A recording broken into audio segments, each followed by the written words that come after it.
অতিথিবৃন্দ,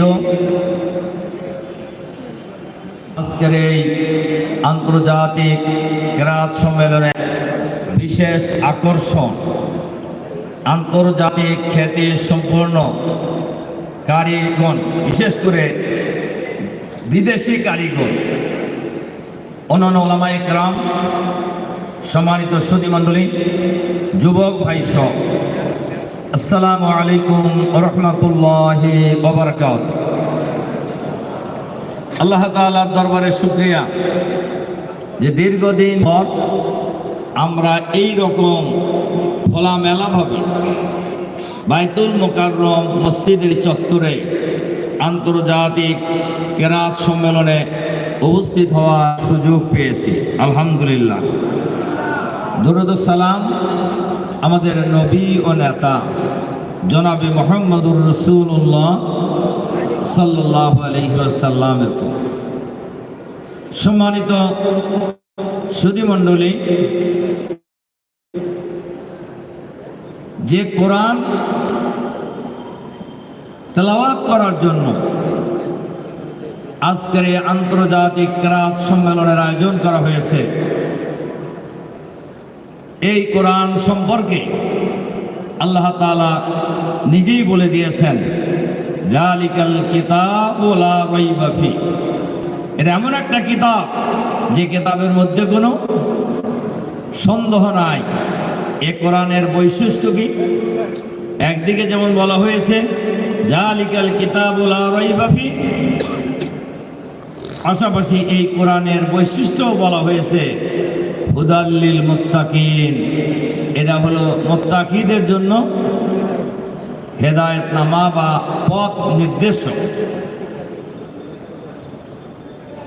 এই কোরআন যখন নাজিল করা হয়, এই কোরআন নাজিল করার পরে রাসূল সাল্লাল্লাহু আলাইহি সাল্লামকে বলা হলো ইকরা, পড়ো।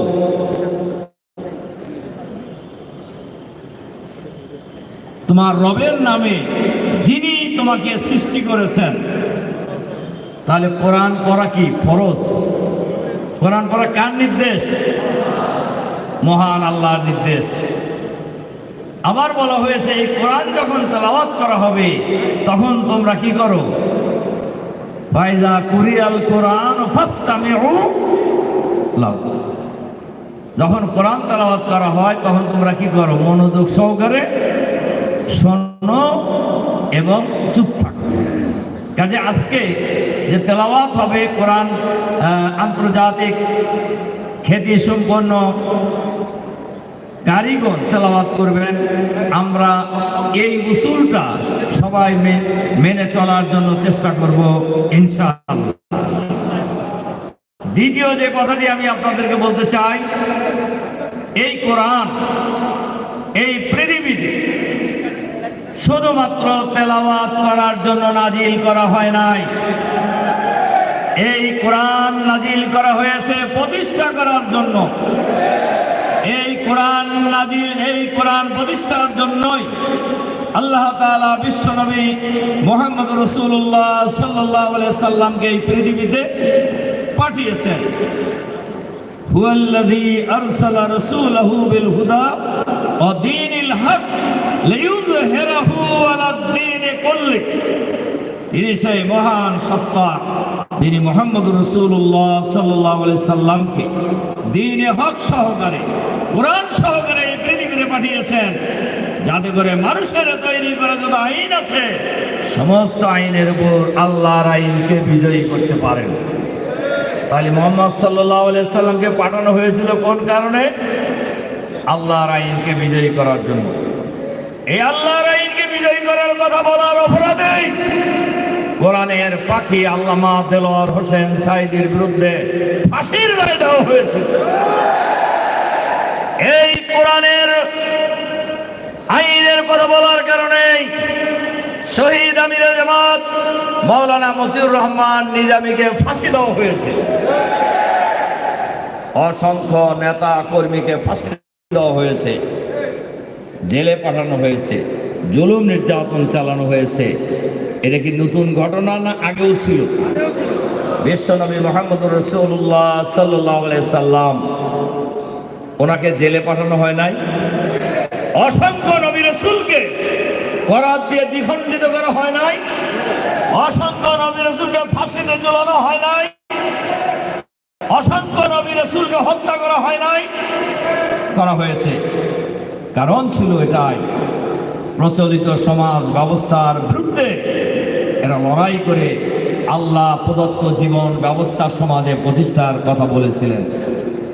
আমরা যদি সেই নবীর অনুসারী হই, আমাদের এর বাইরে যাওয়ার কোনো সুযোগ আছে? বলেন, সুযোগ আছে কিনা? বাইরে যাওয়ার কোনো সুযোগ নেই। এজন্য আজকের এই আন্তর্জাতিক কেরাত সম্মেলনে আমি আপনাদের কাছে আহ্বান জানাতে চাই, আপনাদের মাধ্যমে গোটা দেশবাসীর কাছে আমি আহ্বান জানাতে চাই, এই কোরআন এই পৃথিবীতে এসেছে প্রতিষ্ঠিত হওয়ার জন্য।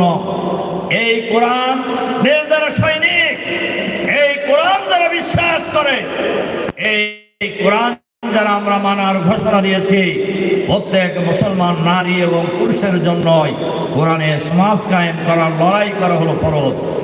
কোরআনের সমাজ কায়েম করার জন্য সংগ্রাম করা হলো ফরজ। আমরা সেই কাজটি সবাই করব ইনশাআল্লাহ। আল্লাহ তাআলা আমাদের আজকের এই সম্মেলনে সেই প্রতিশ্রুতিবদ্ধ হওয়ার তৌফিক দান করুন, আমিন। এ কথাগুলি বলেই আপনাদের